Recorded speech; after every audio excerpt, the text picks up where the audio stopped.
পাথর দিয়ে যে হবে, কবরের মেটেরিয়ালটা উনি লিখেছেন এবং নিজের কবরের এপিটাফে কি লেখা থাকবে ওটাও উনি লিখেছেন। অনেকে জানেন না হুমায়ুন আহমেদ ওনার বইটির নাম আমি এবং পৃষ্ঠা নম্বর 184। হুমায়ুন আহমেদ 1996 সালে ওনার বন্ধু স্থপতি আবু করিম তখনই ওনাকে বলেছিলেন আমার জন্য একটা কবরের ডিজাইন করে রেখো তো করিম, ওটা আমি বাঁধিয়ে আমার ড্রয়িং রুমে টাঙিয়ে রাখবো এবং মাঝে মাঝে দেখবো আর ভাববো যে হ্যাঁ আমারও তো একদিন মরতে হবে। হ্যাঁ, মানে কবর নিয়ে ওনার অনেক আগে থেকে পক্ষে সম্ভব যে শ্বেত পাথরের কবরে তখনই উনি একটা ডিজাইন করতে চেয়েছিলেন, করিয়ে রাখতে চেয়েছিলেন। আমরা যখন নুহাশপল্লীতে যতবারই গিয়েছি, সপ্তাহে একবার তো বটেই, তখন হুমায়ুন আহমেদের যে শোবার ঘরের বারান্দা, ওই বারান্দাটাতে উনি বসে থাকতেন সন্ধ্যার পরে, সকালবেলা চা খেতেন, ওখানটায় বসে লিচু গাছ তলাটা দেখা যায়। উনি বহু সময় আমাকে তো বটেই, নুহাশপল্লীর সমস্ত কর্মচারীদেরকে বহু সময় দেখিয়ে দিয়েছেন ওই যে লিচু গাছ তলায় ওখানে আমার কবর হবে। এবং আমাকে উনি রসিকতা করে বলতেন, নুহাশপল্লীতে গেলে উনি খুব হেঁটে বেড়াতেন গাছপালার মধ্যে এবং উনি বলতেন যে এই প্রতিটা গাছ আমাকে চেনে। উনি মৃত্যুর 2 মাস আগে যখন ঢাকায় উনি একটা ইন্টারভিউ দিয়েছিলেন একটি চ্যানেলে, এনটিভিতে, সেখানে উনি বলেছেন যে নুহাশপল্লীতে গেলে মনে হয় আমি বেঁচে আছি, নুহাশপল্লীর প্রতিটি গাছ চেনে। সেভাবে করে উনি বলতেন এই ওইখানে লিচু গাছ তলায় আমার ওরা এই জায়গাটা, এই গাছগুলো আমাকে ছায়া দিয়ে রাখবে। উনি বিভিন্ন সময় সিনেমা শুটিং এর সময় আর্টিস্টদেরকে বলেছেন। সর্বশেষ অপারেশনের আগের দিন মুহূর্তটা এমন থাকে, আমি জানি না অন্যদের কথা, আমার নিজের যখন ছোট্ট 2টা সার্জারি হয়েছে বেবি হওয়ার সময়, যেটাকে সি সেকশন বলে, এই অপারেশনের আগের দিনও কিন্তু আমার মাথায় মৃত্যু চিন্তা এসছে। সেখানে liver surgery, local chemo embolization, অনেক বড় সার্জারি, এবং কোলনের একটা অংশ কেটে ফেলে দেয়া। এই সার্জারির আগের রাতে খুব স্বভাবতই ওনার মধ্যে অনেক ইমোশনাল কথা এসছে।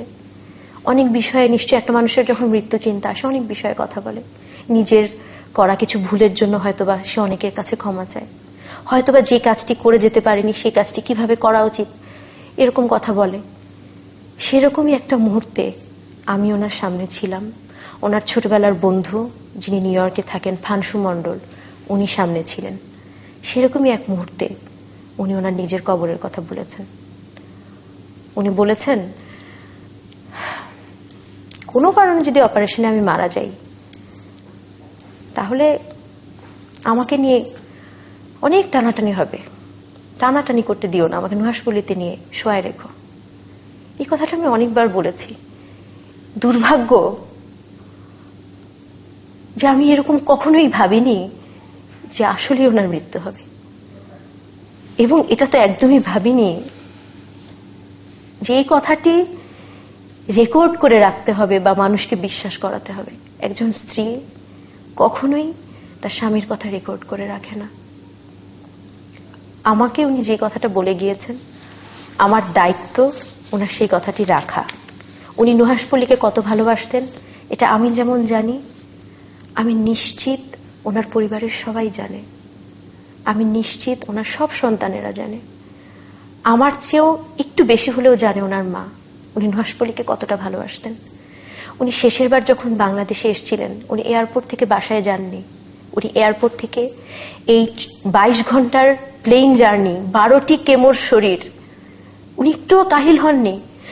সাংবাদিকরা সবাই দেখেছে, সমস্ত টিভি চ্যানেল দেখেছে, উনি এয়ারপোর্টের ভিআইপি গেট দিয়ে বেরিয়ে উনি গাড়িতে উঠে সরাসরি গেছেন নুহাশপল্লীতে গিয়ে উনি গাড়ি থেকে নেমে বিশ্রাম নিতে ভিতরে ঢোকেননি, উনি গাছগুলো দেখতে গেছেন।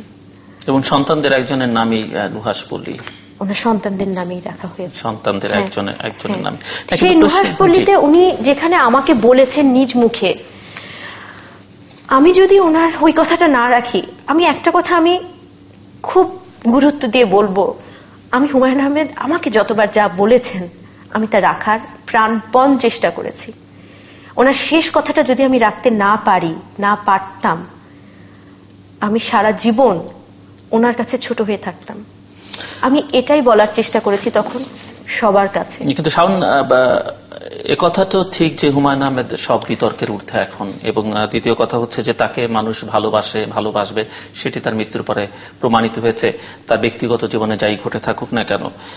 এবং একজন মুসলিম হিসেবে আপনি নিশ্চয়ই স্বীকার করবেন যে কবর দেয়া না দেয়া এগুলো শেষ ইচ্ছা আছে, এবং হুমায়ুন আহমেদ অনেক কথা বলেছেন, এ কথা সত্যি। আপনি পড়েও শুনিয়েছেন নুহাশপল্লীর প্রতি তার অগাধ ভালোবাসা ছিলেন, সেখানে গেলে তিনি শান্তি পেতেন।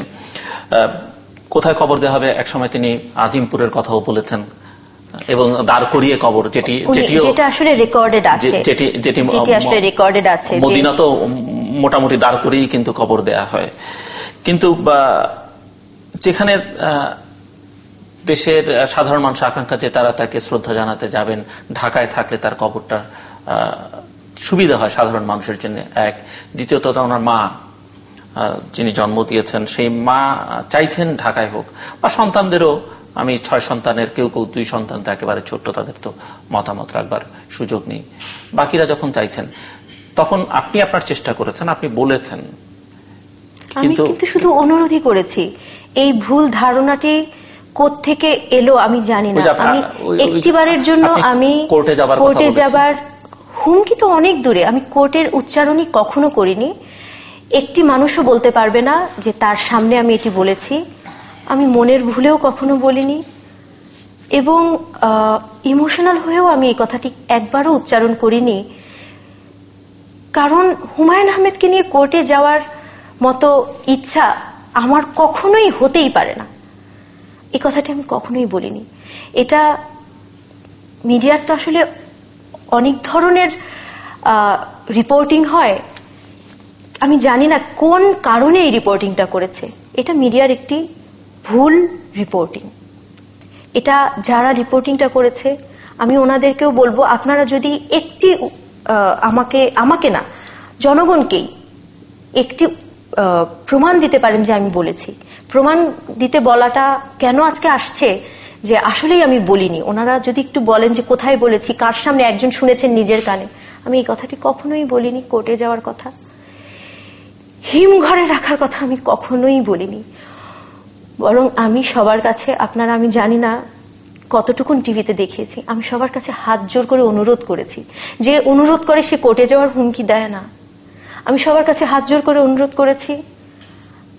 আমি আমার শাশুড়ির কাছে, উনি আমার গুরুজন, উনি গত 10 মাস প্রতিদিন 2 বেলা আমার সাথে কথা হতো। আমি যখন নিউ ইয়র্কে ছিলাম হুমায়ুন আহমেদকে নিয়ে, প্রতিদিন ওনার হুমায়ুন আহমেদের শরীরের প্রাত্যহিক কি অবস্থা, আপডেটস গুলো ওনার সাথে আমার ফোনে জানানো হতো।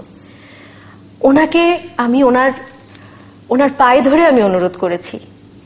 হয়তো বা বিশ্বাস করাতে পারিনি কিনা এটা আমি আসলে ঠিক বলতে পারছি না, সেই সুযোগ আমার হয়নি ওনার সাথে এই বিষয়ে কথা বলার। আমার দুর্ভাগ্য, সেই সুযোগ আমার হয়নি। ওনাকে আমি পায়ে ধরে অনুরোধ করেছি এই কারণেই, কারণ ওনার সন্তানের ইচ্ছা পূরণ করতে উনিও পিছপা হবেন না, এটা আমি জানি। হয়তোবা উনিও কনফিউজড ছিলেন, হয়তোবা আমি জানি না, আসলে হয়তোবা বলে লাভ নেই। আমি শুধু অনুরোধই করেছি। আমার অনুরোধের অংশটুকু অনেক পত্রিকায়ও এসছে, আমার হাত জোর করা ছবিও এসছে। আমি শুধু অনুরোধ করেছি। যে অনুরোধ করে সে হুমকি দেয় না, আর যে হুমকি দেয় সে অনুরোধ করে না। বাট এই কথাও তো আপনি তখন বলেছেন যে আজকে যারা এত কথা বলছে, আজকে এত এইসব বিষয় নিয়ে পরিচয় করছে, তারা এতদিন কোথায় ছিল? এই কথাটি আমি বলেছি। কাদেরকে মিন করেছেন আপনি? এই প্রসঙ্গে একটা কথা ক্লিয়ার করা দরকার। এই সময়টি, এখন যেমন কথা হচ্ছে 1 ঘন্টা বা 2 ঘন্টার কথা, এটা কিন্তু 2 ঘন্টার কথা ছিল না। আমি 10 মাস কি স্ট্রেসের মধ্যে দিয়ে গেছি এটা আমি কাউকে বলবো না, কারণ এটা আমার দায়িত্ব। হুমায়ুন আহমেদের স্ত্রী হিসেবে ওটা আমার দায়িত্ব। আমি আমার দায়িত্ব পালন করেছি। এই দায়িত্ব পালনের জন্য আমি কারো কাছে বাহবা চাই না, এই দায়িত্ব পালনের জন্য আমি কারো কাছে ধন্যবাদ চাই না, আশাও করিনি। সেটা আমার দায়িত্ব, আমার হাজবেন্ডকে এবং আমার বাচ্চাদের বাবাকে সুস্থ করার জন্য। লেখক হুমায়ুন আহমেদকে সুস্থ করার যত না চেষ্টা করেছি, আমি আমার পারিবারিক, আমার হাজবেন্ডকে সুস্থ করার চেষ্টা করেছি। 19শে জুলাই দুপুরবেলা উনি যখন মারা গেছে, আমার হাতটা ওনার মাথার নিচে ছিল, আমার বাঁ হাতটা। ওনার ডান হাতটা আমার ডান হাত দিয়ে ধরা ছিল। এই দৃশ্যটা যারা ওখানে চোখে দেখেছেন শুধু তারাই জানেন। ওনার ওই মুহূর্তটা দেখা কি ভয়ঙ্কর একটা মুহূর্ত ছিল। ওই মুহূর্তটা দেখে আসা, ছোট বাচ্চাগুলোর প্রশ্নের, আমার বড় ছেলের প্রশ্নের উত্তর দেয়া, ফিউনারাল হোমে বাবার লাশটাকে তার বাচ্চাদেরকে দেখানো, এবং টিকিট পাওয়া যাচ্ছে না। আমরা গিয়েছি জেট এয়ারওয়েজে। জেট এয়ারওয়েজে আমরা ইমিডিয়েটলি হুমায়ুন আহমেদকে কফিনে ভরে আনতে হবে, ইমিডিয়েটলি আমরা ওরকম ব্যবস্থা করতে পারছি না। ব্যবস্থা যেটা করতে পারা যাচ্ছিল, বাংলাদেশ সরকার থেকে আমাদের আমার দু বাচ্চার এবং হুমায়ুন আহমেদের টিকিট দেওয়ার কথা বললেন ওনারা। তখন জাতিসংঘের স্থায়ী প্রতিনিধি ডক্টর আব্দুল মোমেন উনি জানালেন। তো ওনারাই চেষ্টা করছিলেন টিকিটটা তাড়াতাড়ি করার। টার্কিশ এয়ারলাইন্সের টিকিট পাওয়া গেল কিভাবে? আমাদের তিনজনের, আমার দু বাচ্চার এবং আমার অন্যান্য সঙ্গীদের। কিন্তু হুমায়ুন আহমেদ যাবেন আলাদা এয়ারলাইন্সে পরদিন, উনি যাবেন এমিরেটসে পরের দিন। সেখানে যে বিতর্কটা আছে যে অন্য প্রকাশের স্বত্বাধিকারী মাজহারুল ইসলাম আপত্তি জানিয়েছিলেন যে টিকিট দেওয়া হয়েছিল সে টিকিটে আপনারা ট্রাভেল করবেন না, আপনারা বিজনেস ক্লাস ছাড়া ট্রাভেল করবেন না। এটাও একটা ভুল ধারণা, কারণ আমাদেরকে টিকিট দেওয়া হবে এটুকুন শুধু আমরা শুনেছি। কোন ক্লাসের টিকিট দেওয়া হবে এটা জিজ্ঞেস করার মতো মানসিক অবস্থা আমারও ছিল না, এবং থাকবার কথা নয়। স্বাভাবিক আমরা শুধু জানি আমাদের টিকিট দিচ্ছেন বাংলাদেশ সরকার। পত্রিকায় সংবাদ প্রকাশিত হয়েছে যে মাজহারুল ইসলাম, এবং এই কারণে বিলম্ব হয়েছে। বিলম্বের কারণটা সেটাই আমি বলছিলাম, সেটাই আমি ক্লিয়ার করছিলাম যে টিকিট আমাদের পাওয়া গেছে টার্কিশ এয়ারলাইন্সের 20 জুলাই। হুমায়ুন আহমেদের টিকিট পাওয়া গেছে, ওনার কফিন আসবে 21 জুলাই, একদিন পর। তখন আমি বলেছি আমি হুমায়ুন আহমেদকে একা ফেলে আমি দেশে যাব না, এই কথাটি আমি নিজে বলেছি। সেটা আপনার দিক থেকে স্বাভাবিক। আমি হুমায়ুন আহমেদকে একই ফ্লাইটে নিয়ে আমেরিকা এসেছি। আজকে হুমায়ুন আহমেদ নিজে হেঁটে যেতে পারছে না, ঠিক এই কথাগুলো আমি বলেছি। আমার সামনে ওখানে যারা ছিলেন, আমি সবার নাম হয়তো মনে করে বলতে পারবো না, আমি বলেছি আমি হুমায়ুন আহমেদকে একা ফেলে যাব না। তখন হুমায়ুন আহমেদ আসতে হবে এমিরেটসেই, কারণ এমিরেটসে একমাত্র কোনো বেশি আগে বুকিং দেওয়া ছাড়া, মানে অন্য সমস্ত এয়ারলাইন্সে একটু 48 ঘন্টার আগে বুকিং দিতে হয় কফিন নেওয়ার জন্য। এমিরেটস এয়ারলাইন্সে একমাত্র সম্ভব হলো যে ইমিডিয়েটলি 21 তারিখ ওনার বুকিং পাওয়া গেল। তারপর অনেক কষ্ট করে বাংলাদেশ এমবাসি, ওখানকার যে হাই কমিশন আছেন, ইউএন মিশনের যারা আছেন, ওনারা অনেক কষ্ট করে একটা ট্রাভেল এজেন্টের মাধ্যমে এবং নিউ ইয়র্কের বাইরের একটা ট্রাভেল এজেন্টের মাধ্যমে টিকিটটার ব্যবস্থা করলো। বিলম্ব হয়েছে এই কারণে, আমাদের বিলম্ব হতো না। হুমায়ুন আহমেদ কিন্তু পরদিনই আসতো। মাজহারুল ইসলামের সঙ্গে চেক করেছিলেন এই বিষয়টি? হ্যাঁ, আমি ওনাকে জিজ্ঞেস করেছিলাম। উনি এই ধরনের কথা বলার কথা না, এটা ওনাকে জিজ্ঞেস করা ছাড়াই আমি জানি। যেখানে আমাকে কেউ জিজ্ঞেসই করেনি যে কোন ক্লাসের টিকিট দেব বা কোন ক্লাসের টিকিট করা হবে, আমি শুধু জানি বাংলাদেশ গভর্নমেন্ট থেকে টিকিট দেয়া হচ্ছে। আমি সঙ্গে সঙ্গে বলেছি অনেক ধন্যবাদ। এছাড়া টিকিট বিষয়ে আমার সাথে কারো কোনো কথা হয়নি। জিজ্ঞেস করেছিলাম মাজহারুল ইসলামকে, উনিও একই কথা বলেছেন। এই যে আপনি বলছিলেন সে কথার যে অন্যরা কেউ ছিল না, আপনার হাতে মারা গেছেন, সেটি ঠিক আছে। আপনার মা তহুরা আলী ছিলেন, ওনার ভাই হুমায়ুন আহমেদের ভাই ডক্টর জাফর ইকবাল ছিলেন, তার স্ত্রী ছিলেন।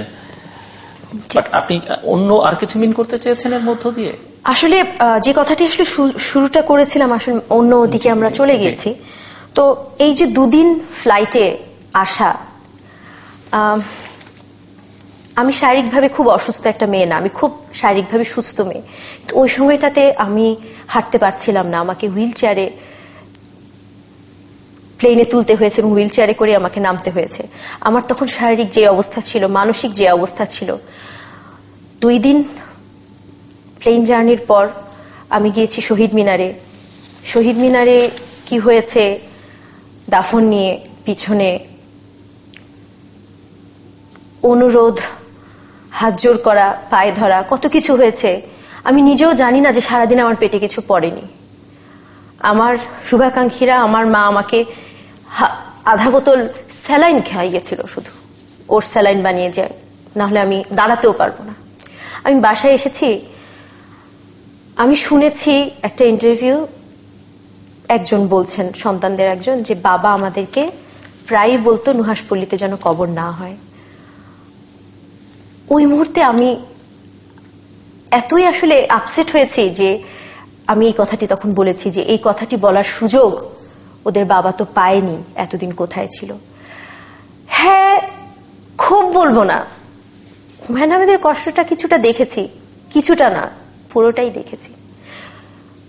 অভিমানের পিছনে কারণ ছিল, বাচ্চারা বাবার উপর অভিমান করবেই, অনেক কারণ ছিল অভিমানের। অভিমান বাচ্চাদের ছিল, বাবারও তো অনেক কষ্ট থাকে, বাবারও অনেক ইচ্ছা থাকে, বাবার কষ্টটা আমি দেখেছি। হয়তোবা সেই পয়েন্ট অফ ভিউ থেকেই বলেছি যে এতদিন কোথায় ছিল। শাওন, আমি এই প্রশ্নটা করতে চাই, মানে যেহেতু এই প্রসঙ্গটা আসলেই যে অভিমানের কারণটা, আপনার বৈবাহিক জীবন কত বছরের? 8 বছর। 8 বছরের। আর হুমায়ুন আহমেদের সঙ্গে আপনার পরিচয়ের সম্পর্কটা কত? হুমায়ুন আহমেদের সাথে আমার পরিচয় 1991 সালে। আমি হুমায়ুন আহমেদের রচনায় প্রথম নাটক, মানে আমার হুমায়ুন আহমেদের রচনায় প্রথম নাটক 1991 সালে। এটি একটি ডকুমেন্টারি ফিল্ম ছিল, নাম ছিল জননী, সুইস ডেভেলপমেন্ট কর্পোরেশন লিমিটেডের প্রযোজনায় ময়মনসিংহে শুটিং হয়েছিল। এটার ডিরেকশন দিয়েছিলেন নওয়াজিশ আলী খান। তো ওই সময়ে ওনার সাথে আমার পরিচয় হয়েছিল কিভাবে? উনি এরকম একটা নাটক বানাচ্ছেন যেটা ছিল ওয়াটার পাম্পের উপর। তখন আমি আমার পার্টটা বলতে পারি আর কি, ওনার পার্টটা তো আমি জানি না। আমি তখন নতুন কুড়িতে অভিনয়ে না, আমি তখন নতুন কুড়িতে নাচে পুরস্কার পেয়েছি সেই বছর 91-তে। তো আমাকে নতুন কুড়ির যিনি প্রডিউসার ছিলেন, অনেকগুলো প্রডিউসার ছিলেন তখন, ওর মধ্যে আলাউদ্দিন আহমেদ ছিলেন একজন। উনি আমাকে ডেকে পাঠালেন, আমি আমার মার সাথে গেলাম। তখন উনি আমাদেরকে বললেন যে এরকম হুমায়ুন আহমেদের একটি ডকুমেন্টারি ফিল্মের জন্য একজন শিশু শিল্পী দরকার, নতুন কুড়ির একটা মেয়েকে চেয়েছে। তা আমার কাছে মনে হয়েছে শাওন এই কাজটা ভালো পারবে, কারণ আমি আলাউদ্দিন আহমেদের ডিরেকশনে আমি আগে একটা নাটক করেছিলাম। তো ওই নাটকটার রেফারেন্স দিয়ে উনি বললেন যে ওই নাটকটা দেখে আমার মনে হয়েছে এই চরিত্রটা শাওন পারবে। তখন আমি ক্লাস 6-এ পড়তাম তখন। তো তখন আমাকে অডিশনের জন্য পাঠানো হলো, অডিশন দিলাম এবং আমি ওই নাটকের ওই চরিত্রে আমি করলাম। হুমায়ুন আহমেদের মেয়ে শিলা কি আপনার বান্ধবী? হুমায়ুন আহমেদের মেয়ে শিলার সাথে আমার পরিচয় 1996 সালে। হুমায়ুন আহমেদের নাটক আমি করেছি 1991 সালে। আমি পড়েছি ভিকারনেসা স্কুলে, শিলা পড়েছে হলিক্রস স্কুল অ্যান্ড কলেজে। আমি এসএসসি পাশ করেছি 96-এ, শিলা এসএসসি পাশ করেছে 98-এ। ও আমার 2 বছরের জুনিয়র এডুকেশনাল লাইনে। ও আর আমি একসঙ্গে অভিনয় করেছি অনেকগুলো নাটকে। একসঙ্গে অভিনয় করলে অ্যাক্টিং কলিগস হিসেবে সখ্যতা গড়ে ওঠা খুব স্বাভাবিক, সেই অর্থে ওর সাথে আমার সখ্যতা ছিল।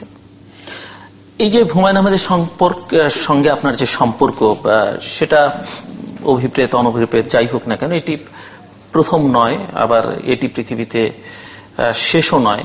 এর একটা আইনি বৈধতাও আছে এবং দেওয়াও যায়। কিন্তু প্রশ্ন হচ্ছে যে বাংলাদেশের মতো একটি সমাজে এই যে সম্পর্ক, আপনার সঙ্গে তার বয়সের ব্যবধানটা অনেক, এই যে প্রচারণাটা যেটি আপনি হয়তো এখন পরিষ্কার করলেন যে অনেক পরে শিলার সঙ্গে আপনার বন্ধুত্বটা হয়েছে বা পরে হলেও, এই যে বিয়েটি, এটি বা এই সম্পর্কটি করবার সময় আপনার বিবেচনা বোধটি বা মানুষ এটিকে কিভাবে নেবে সেটি কাজ করেছে কিনা, কিভাবে নিচ্ছে বা নিয়েছে শেষ পর্যন্ত, মানে এটা কতটা অভিপ্রেত আপনি মনে করেন? আসলে অভিপ্রেত না অনভিপ্রেত এই বিষয়টি নিয়ে চিন্তা করার ঠিক বয়স বলবো না, চিন্তা করিনি আমি হুমায়ুন আহমেদকে যেভাবে দেখেছি, আমার সাথে যখন ওনার বিয়ে হয়েছে হুমায়ুন আহমেদের, আমি হুমায়ুন আহমেদকে একা দেখেছি। আমি হুমায়ুন আহমেদকে, একজন লেখক হুমায়ুন আহমেদ অনেক মজার মজার কথা বলেন পাঠক সমাবেশে, বন্ধু মহলে। একজন নাট্যকার হুমায়ুন আহমেদ, পরিচালক হুমায়ুন আহমেদ অনেক মজার মজার ডায়লগ ওনার নাটকে দেন, যেগুলো দেখে মানুষ হেসে গড়িয়ে পড়ে। আমি সেই হুমায়ুন আহমেদের পিছনের মানুষটিকে আমি দেখেছি। আমি একজন অভিমানী হুমায়ুন আহমেদকে দেখেছি আমার বিয়ের আগে। আমি একজন দুঃখী হুমায়ুন আহমেদকে দেখেছি, আমি একজন খুব রাগী হুমায়ুন আহমেদকেও দেখেছি আমার বিয়ের আগেই, যিনি রাগ করে অনেক কিছু করে ফেলতে পারেন। রাগ করে নিজের লেখা সবচাইতে ভালো স্ক্রিপ্টটা, যেটার কোনো কপি নাই, ওটা কুটি কুটি করে ছিঁড়ে ফেলতে পারেন। আবার উনি পর মুহূর্তে ওটা স্কচ টেপ দিয়ে বসে বসে জোড়া লাগাতে পারেন রাগ পড়ে গেলে। এই হুমায়ুন আহমেদকে দেখে এবং ওনার কথা শুনে এইটুকুন বুঝেছি যে ওনার পাশে দাঁড়ানোর একজন মানুষ খুব দরকার। আর হুমায়ুন আহমেদের পাশে দাঁড়ানোর মানুষ, আমি ভাবলাম ওনার পাশে দাঁড়ানোর দরকার, গিয়ে দাঁড়িয়ে পড়লাম। এটা নিশ্চয়ই আপনারা সবাই বোঝেন এটা সম্ভব না। মানে হুমায়ুন আহমেদ যখন চান যে আমার পাশে একজন মানুষ দাঁড়ানোর দরকার, এবং মনে হয় এই মেয়েটিকেই আমার পাশে দাঁড়ানো দরকার। কিন্তু এই প্রশ্ন তো মানে আপনি যখন বিয়ে করেছেন তখন হুমায়ুন আহমেদ একা ছিলেন, কিন্তু হুমায়ুন আহমেদ একা কেন হয়ে গেলেন, সেখানে আপনার দায় কতখানি? হুমায়ুন আহমেদ একা হওয়ার পিছনে আমার কোনো দায় নেই। কার দায় আছে মনে করেন? কেননা হুমায়ুন আহমেদ তার এক জীবনে বহুবার বলেছেন যে তার জীবনের শ্রেষ্ঠ নারী হচ্ছেন কুলতেকিন, এবং বিভিন্ন বইতেও আছে, তার উৎসর্গে পত্র আছে। এবং হুমায়ুন আহমেদ অতি সাধারণ জীবন যাপন করেছেন, অনেক কষ্ট করেছেন জীবনে। বাবা মারা গেছে মুক্তিযুদ্ধের সময়, ভাই বোনদেরকে বড় করেছেন, মায়ের পাশে দাঁড়িয়েছেন, এবং সন্তানদেরকে তিনি, সন্তান আসলে আপনি নিজেই আপনার দুই সন্তানদেরকে দিয়ে উপলব্ধি করতে পারেন যে সন্তানদেরকে তিনি কতটা ভালোবাসতেন। এবং আমার সময় আমি কিছুটা সময় তাকে কাছ থেকে পেশাগত কারণে দেখবার সুযোগ হয়েছে, এবং সেই সময়টাতে তিনি বলতেন যে জীবনের যত না পাওয়া আছে তিনি তার সন্তানদের দিয়ে সেটি পূরণ করতে চান। তার সমস্ত স্বপ্ন, বাচ্চাদেরকে যা চাইতো বাচ্চাদের সব আশা তিনি পূরণ করতেন। এবং এই যে হুমায়ুন আহমেদ সম্পর্কে আমাদের একজন প্রখ্যাত সাহিত্যিক সুনীল গঙ্গোপাধ্যায় বলছেন যে হুমায়ুন রাজকীয় জীবন যাপন করছেন, টাকা তার পেছনে ছুটছে, এবং তার এই সাফল্য বাঙালি সাহিত্যিকদের মধ্যে তুলনা রহিত। এই যে রাজকীয় জীবন যাপন বা জীবনটাকে এক ধরনের বদলে দেওয়া হয়তো অনেকেই মেন করছেন, সেখানে আপনার অবদান কতখানি, বা হুমায়ুন আহমেদের একা হয়ে যাবার পেছনে আপনার ভূমিকা? আপনি বলছেন নেই, কিন্তু আর কারো তো অস্তিত্ব দেখা যাচ্ছে না। দু তিনটা ভাগে, আপনি অনেকগুলো প্রশ্ন করেছেন তো আমি দু তিনটা ভাগে উত্তর একটু সংক্ষেপ করতে হবে, আমার হাতে সময় খুব বেশি নেই। একটি মানুষ যখন ছোট থেকে বড় হয় তখন তার অনেকগুলো বয়স পার হয়। সে যখন শিশু থাকে তখন তার যে খেলনাটা মনে হয় এই খেলনাটাই তার জীবনে না পেলে জীবনে আর বেঁচে থাকার কোনো মানে নেই। একটা বয়সে মনে হয় যে পুতুলটা বা যে গাড়িটা আমি পেয়েছি এটাই আমার জীবনের সবচাইতে বড় উপহার। তারপর যখন সেই শিশুটি, ছেলে হোক মেয়ে হোক, একটা কিশোর কিশোরী বয়স পার হয়ে তরুণ তরুণীতে বা একটু ভালো লাগার, অন্য কাউকে ভালো লাগার একটা বয়সে আসে, তখন মনে হয় ওই মেয়েটিকে না পেলে বোধহয় আমি মরেই যাব। এবং মেয়েটিকে পাওয়ার পর মনে হয়, বা ওই ছেলেটিকে না পেলে আমি বোধহয় আর বাঁচবো না। অনেকেই এরকম ভাবে। ওই ছেলেটিকে পাওয়ার পর মনে হয় আমি জীবনের সবচাইতে শ্রেষ্ঠ নারী, যে আমি ওই ছেলেটিকে পেয়েছি। সেই মানুষটি যখন বেবি হয় তখন মনে হয় এই বেবিটাই সবচেয়ে আদরের। আমি এটা কেন বলছি? হুমায়ুন আহমেদের জীবনের অনেকগুলো পর্যায় আছে, আমি একটি পর্যায়ে দেখেছি, আমি আগের পর্যায়টুকুন দেখিনি। হ্যাঁ, আপনি একটি পর্যায়ে দেখেছেন। হুমায়ুন আহমেদ বলতেন a man has many faces, এবং হুমায়ুন আহমেদ বলতেন যে আমার আসল চেহারাটা খুব অল্প মানুষই দেখে, আমি সবসময় সবার সামনে একটা মুখোশ পরে থাকি। সেটা তো সত্যিকারের মুখোশ না, একটা মুখোশ পরে থাকি। হ্যাঁ, অবশ্যই একটা মানুষ যখন জীবন শুরু করে তখন তার অনুভূতি একরকম থাকে, তারপর জীবন কাটাতে কাটাতে তখন অনেক ধরনের অবস্থার ভিতর দিয়ে একটা মানুষ যায়। আমি এখনো বলছি, আমি সত্যিই জানি না যে ঠিক কী কারণে হুমায়ুন আহমেদের অবস্থানের পরিবর্তন হয়েছে। খুব সুখী যে অবস্থান, যেটা আমিও হুমায়ুন আহমেদের বহু আগের বইগুলোতে পেয়েছি, আমি নিজেও, মানে সেটি তো আপনি জানতেন, এবং আপনার যা বয়স তখন, আজকেও আপনি, মানে এটি তো খুব স্বাভাবিকভাবে নেয়ার, এত বয়সের ব্যবধান রেখে একজনকে বিয়ে করা এক ধরনের ঝুঁকি নেয়, কিন্তু এই যে সম্পর্কটা আপনি করলেন, মানে সেই কারণে এই প্রশ্নটা আসে। হ্যাঁ, আমি সেটাই বলছি, শেষ করছি, যে কেন খুব সুখী বা জীবনের সবচাইতে ভালো সময়টা কেন খারাপ সময়ে গেল, এটা আমি আসলেই জানি না কি কারণ ছিল। আপনি যদি বলেন যে কেন একা হয়ে গেলেন, আপনার কি মনে হয় একটা মানুষের একা হওয়ার কারণ শুধুই প্রেম? আমি তো মনে করি না। শুধু না পাওয়া মানে কি শুধু প্রেমের না পাওয়া? আমি তা মনে করি না। আমি জানি না কি না পাওয়া হুমায়ুন আহমেদের ছিল ভিতরে। যদি জিজ্ঞেস করেন, করতেই পারেন যে পরবর্তীতে কেন জানার চেষ্টা করেননি। হ্যাঁ, জানার চেষ্টা করেছি।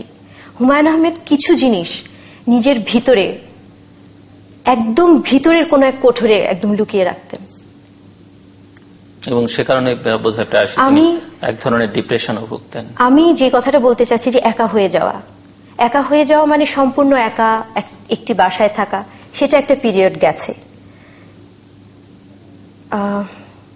হয়তোবা গণমাধ্যমে বলা উচিত না, হয়তোবা এর আগে উনি বহুবার একা হয়েছেন, এর আগে উনি বহুবার গৃহত্যাগী হয়েছেন। ওনার ভাষাই বলছি, গৃহত্যাগী হয়েছেন। হ্যাঁ, হয়তোবা একা একটা বাড়িতে পরপর 4 বছর, টানা 4 বছর থাকেননি, কিন্তু আমি নিজে ওনাকে বহুবার গৃহত্যাগী হতে দেখেছি। আমার সাথে ওনার বিয়ের আগে, বা যেটাকে আপনারা বলছেন যে সম্পর্কের আগে, আমি বহুবার ওনাকে গৃহত্যাগী হতে দেখেছি। সেটার পিছনে কারণ আমি ছিলাম না। আমি বলবো কেন, একটা নারী হতে হবে গৃহত্যাগ করার জন্য? হুমায়ুন আহমেদের মতো এরকম একজন সৃষ্টিশীল মানুষের কি থাকতে পারে ভিতরে? ওই সময়টাতে এইসব বিষয় নিয়ে তার সন্তানদের সঙ্গে বা তার প্রাক্তন স্ত্রীর সঙ্গে আপনার কোনো ধরনের পরিস্থিতির মোকাবেলা করতে হয়েছে? কোন ধরনের পরিস্থিতি? মানে আমি বলছি এইসব বিষয় নিয়ে তখন তাদের সঙ্গে কোনো ধরনের ইন্টারাকশন হয়েছে এই বিয়ের ইস্যুকে ঘিরে? কিছু ইন্টারাকশন তো হয়েছেই। সন্তানদের সঙ্গে কিছু ইন্টারাকশন হয়েছে, সবার সাথেই বিভিন্নভাবে কিছু